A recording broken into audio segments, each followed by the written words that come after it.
जो कार्रवाई चल रही है? नहीं, देखिए, सबसे पहले तो मैं स्पष्ट कर दूं, मैं मुस्लिम पक्षकारों का वकील नहीं हूँ। मुस्लिम पक्षकार का यहाँ मुकदमा जो चल रहा है वो सिविल में चल रहा है। मैं सिविल का वकील नहीं हूँ। सिविल के जो वकील हैं उनको जानकारी है या नहीं है। संडे के दिन कार्रवाई हो रही है, इसी से आप अंदाज लगा सकते हैं क्या हो रहा है।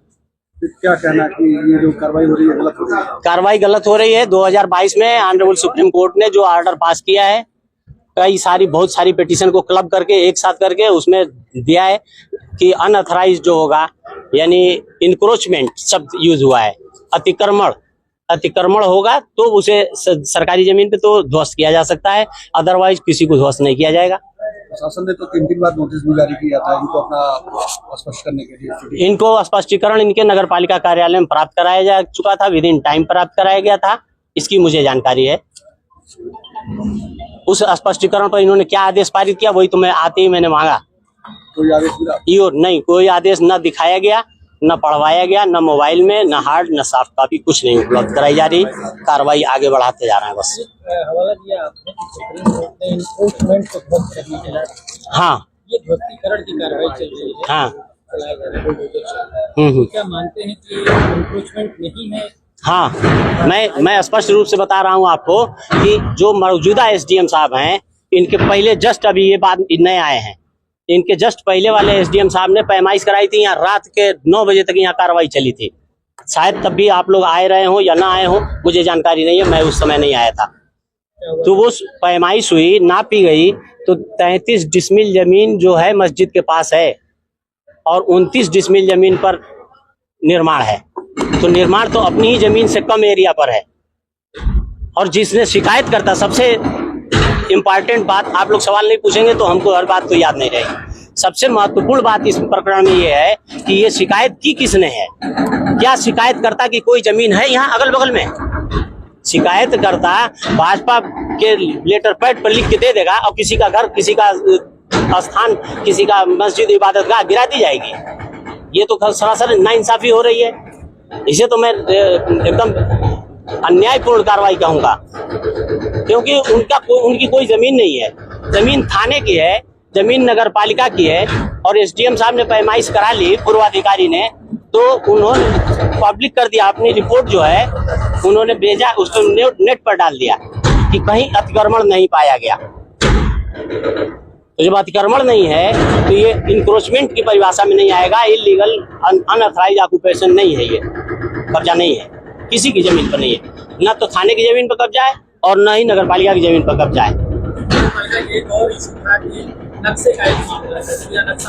नक्शे का मामला था, नक्शा भी दाखिल है। स्पष्टीकरण जो दाखिल किया गया था ऑनरेबल हाई कोर्ट के जो स्टे ऑर्डर के साथ, नक्शा भी दाखिल है। उस नक्शे को एक पहले के चेयरमैन साहब ने रद्द किया था, निरस्त किया था।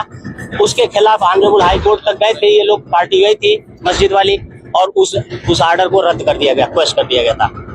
तो नक्शा तो स्वीकृत है।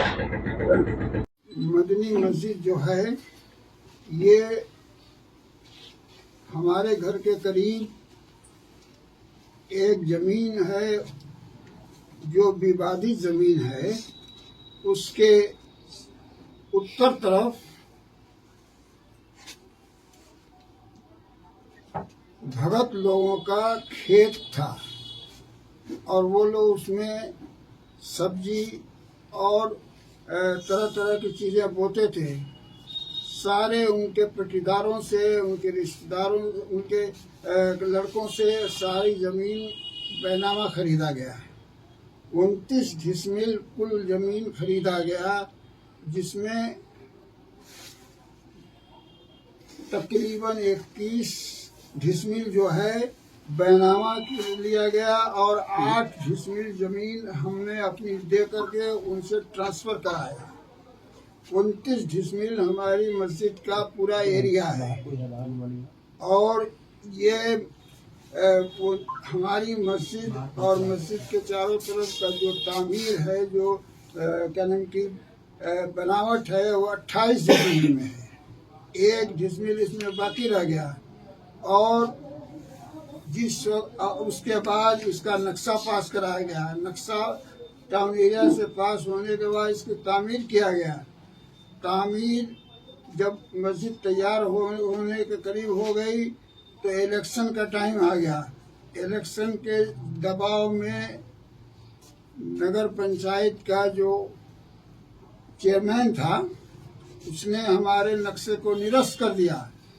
फिर हम लोगों ने कोशिश करके हाई कोर्ट से स्टे लिया, फिर अपनी मस्जिद को हम लोगों ने मुकम्मल किया और किसी तरफ 1 इंच भी जमीन हम लोगों ने दूसरों के नहीं दबाया, बल्कि अपनी जमीन को भी थोड़ा छोड़ दिया और पूरी जमीन का 29 डिसमिल का एरिया बना करके और नक्शा पास करा करके हम लोगों ने अपने पास रख लिया है और नक्शा भी मौजूद है।